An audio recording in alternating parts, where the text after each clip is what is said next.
A las 3:45 hora local sobre el Mar Rojo, un par de cazas MiG-21 hutíes surcaban el cielo a baja altitud, con sus motores rugiendo como bestias enfurecidas, cargados con misiles aire-superficie improvisados y pilotos decididos a golpear el corazón de la flota estadounidense. Se lanzaban hacia el portaaviones que creían vulnerable. Pero en exactamente 32 segundos, esos MiG-21 se convertirían en bolas de fuego precipitándose al agua. Un recordatorio implacable de por qué acercarse demasiado a un portaaviones de Estados Unidos es el peor error que un grupo rebelde puede cometer. El USS Abraham Lincoln, con su cubierta repleta de cazas FA-18 Super Hornet listos para despegar, flotaba imponente en las aguas turbulentas, ajeno al caos que acababa de desatar con una precisión quirúrgica.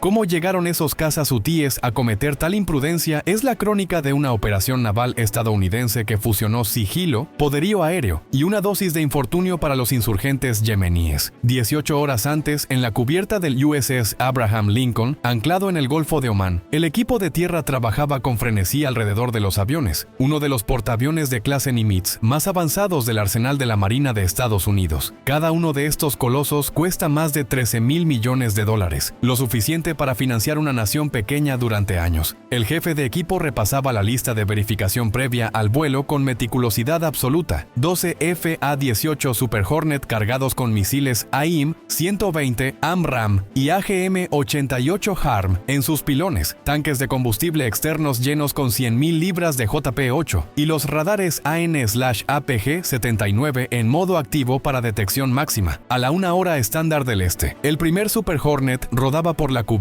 de vuelo de 333 metros de longitud.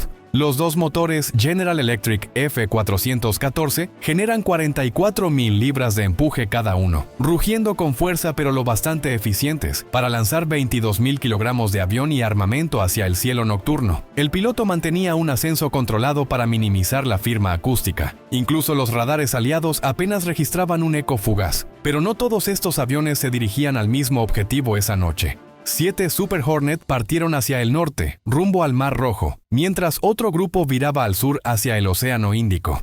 La táctica de distracción era simple pero astuta. Satélites iraníes y chinos, rastreando el grupo sureño, reportarían movimientos hacia Diego García, generando confusión diplomática y desorientación en la inteligencia enemiga. Mientras tanto, el paquete de ataque real se deslizaba hacia la oscuridad del Mar Rojo.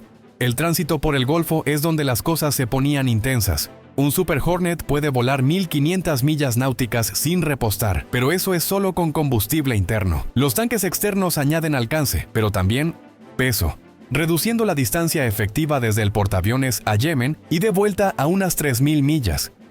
Las cuentas no salían sin aviones cisterna. El primer reabastecimiento aéreo ocurría alrededor de las 4 de la mañana sobre el Golfo Pérsico. Conectar la sonda de repostaje de día es como enhebrar una aguja.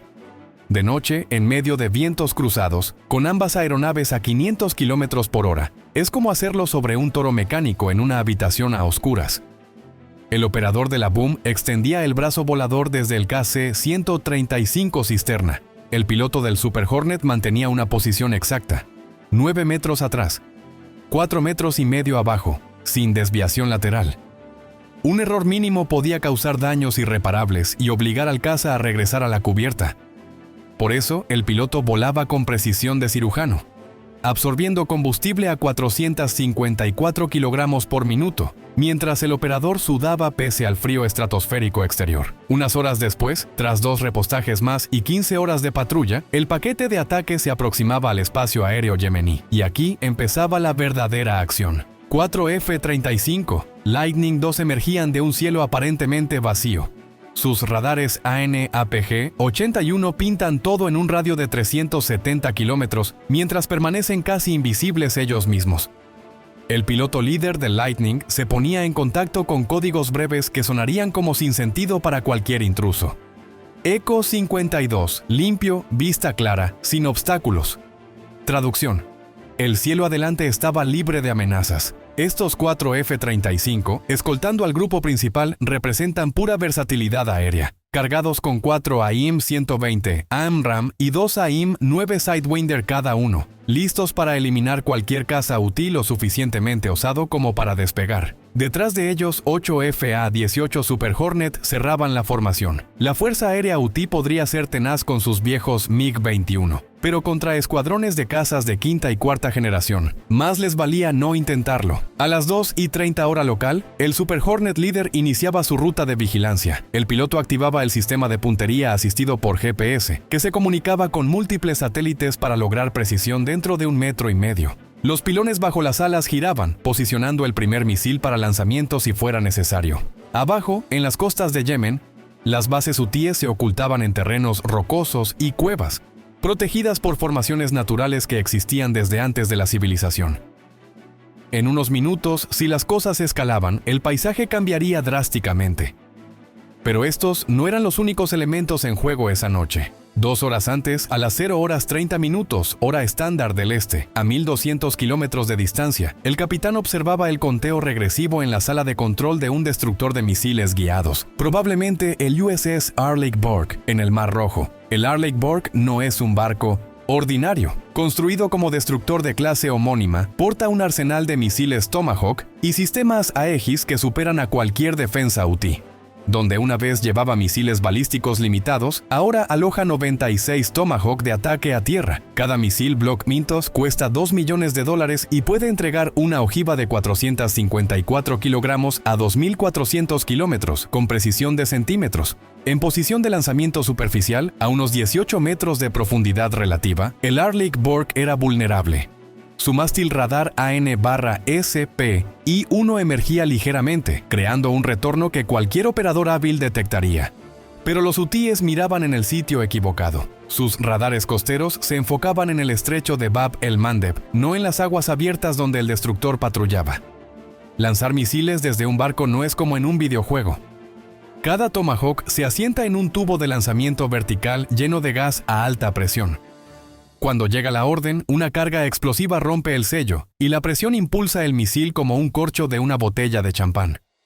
El misil rompe la superficie a 15 metros por segundo, hasta que el propulsor de cohete sólido se enciende y lo envía escalando al cielo nocturno. Pero la tercera ley de Newton es inexorable. Toda acción genera una reacción opuesta. Al expulsar un misil de 1.360 kilogramos de un barco, el buque tiende a moverse en dirección contraria.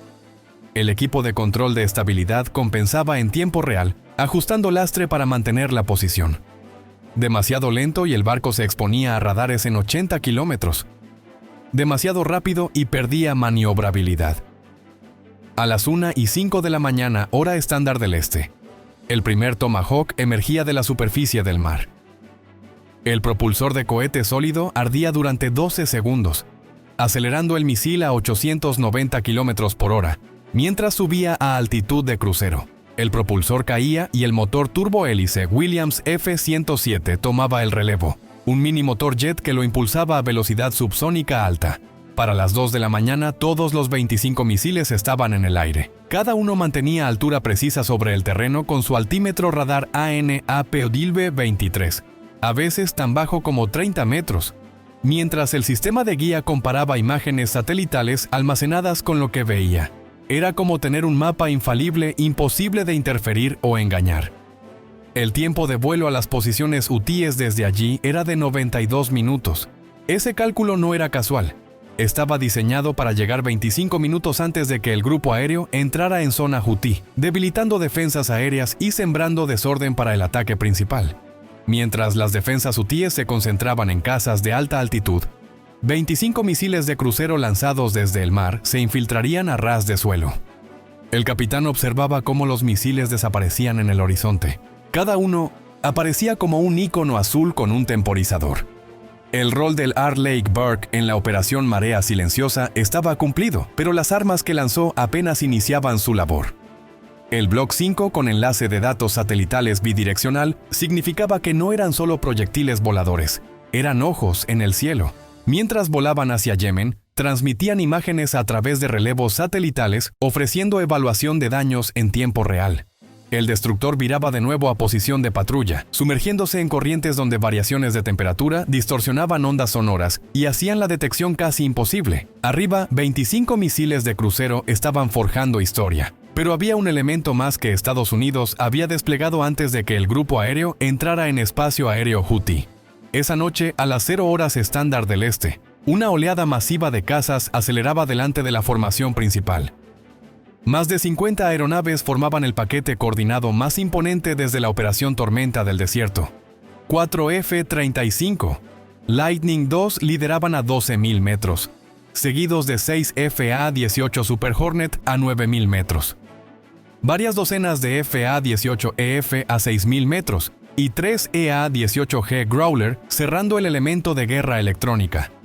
Detrás, docenas más de Super Hornet orbitaban el Mar Rojo, listos para intervenir si la situación se complicaba, mientras múltiples KC-46 Pegasus Cisterna merodeaban en espacio aéreo saudí, y un E-3 Sentry aspiraba cada emisión electrónica en 800 kilómetros. Aquí estaba el razonamiento táctico que guió la planificación de armamento. Los F-35 permanecían en configuración pura aire-aire, cada uno con 4 AIM-120 AMRAAM, actuando como sensores stealth avanzados. El impacto real venía de 2 docenas de FA-18 Super Hornet distribuidos en escuadrones, algunos cargados con 3 AGM-88 HARM, otros para aire-aire y otros para escolta. La fuerza Super Hornet ofrecía profundidad de munición sustancial, más de 50 HARM disponibles si se requerían. Combinados con 6 del Growler, el paquete podía neutralizar cada radar en Yemen 2 veces, pero solo usarían lo esencial. Los F-35 detectarían los radares.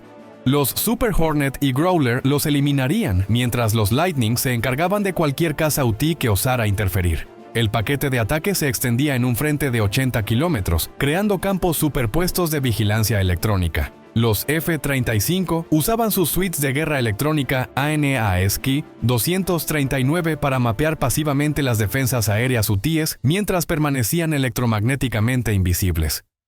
Cuando detectaban una amenaza, pasaban datos de puntería vía Link 16 a los Super Hornet, que podían atacar desde rango seguro sin comprometer el sigilo del F-35.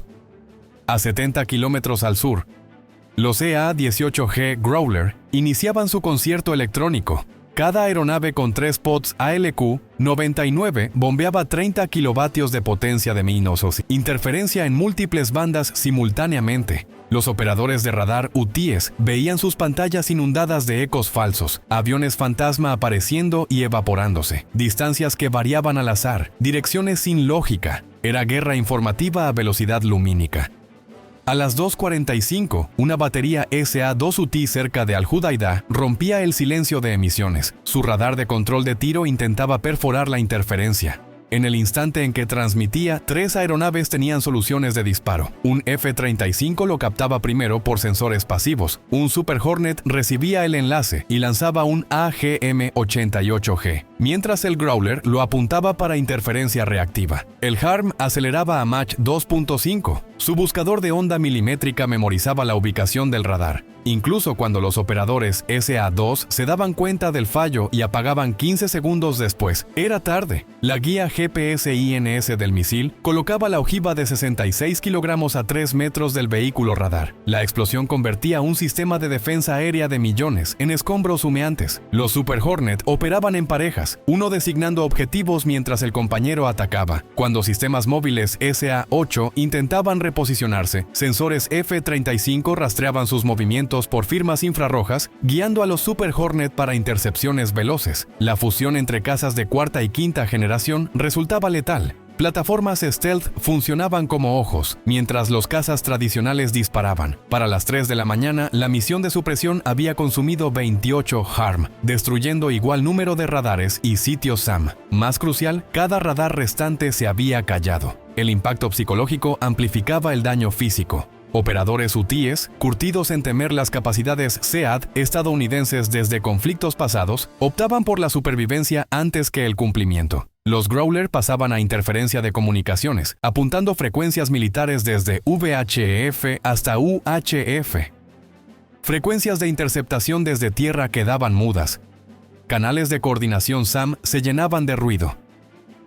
Incluso redes celulares hutíes en las zonas objetivo sufrían interrupciones, ya que las interferencias militares se filtraban a bandas civiles. Los F-35 mantenían cobertura alta. Sus radares AN/APG-81 escaneando por cualquier piloto hutí audaz que despegara. Algunos lo intentaban. Los Super Hornet todos armados con HARM, orbitaban en sectores asignados por los estrategas.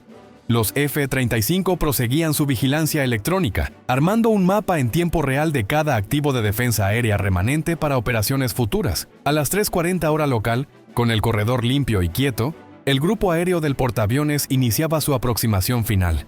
La flota de 100 aeronaves había forjado una ruta de 64 kilómetros de ancho y 320 de profundidad, donde las fuerzas estadounidenses actuaban sin oposición. Ni un solo misil superficie-aire se había lanzado contra aviones aliados.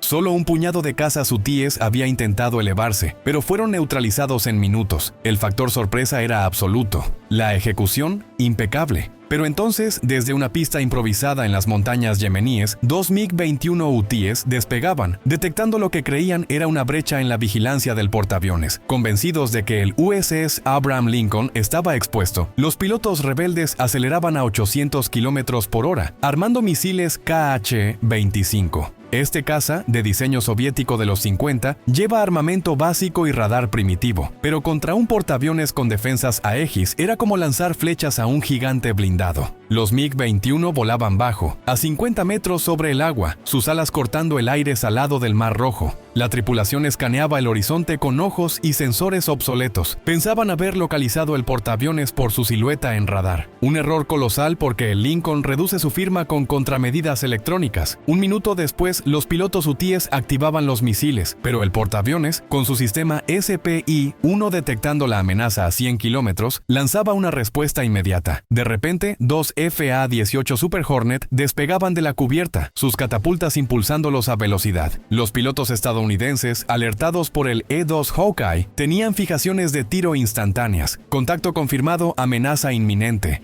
susurró uno. Un AIM-120 AMRAAM se soltaba del pilón del Super Hornet, acelerando a Mach 4. El misil, guiado por radar activo, cubría los 10 kilómetros en segundos. Los MiG-21 no tuvieron escapatoria. El impacto destrozaba el fuselaje principal del líder, enviando el caza en una espiral descontrolada hacia el mar. La explosión iluminaba la noche como un relámpago efímero, con fragmentos dispersándose por 1 kilómetro cuadrado. El segundo MiG intentaba virar, pero un segundo AMRAAM lo alcanzaba en el ala, convirtiéndolo en una antorcha cayendo. Los hutíes habían volado demasiado cerca de un portaaviones estadounidense, pero su gran error fue creer que podían tocar lo intocable.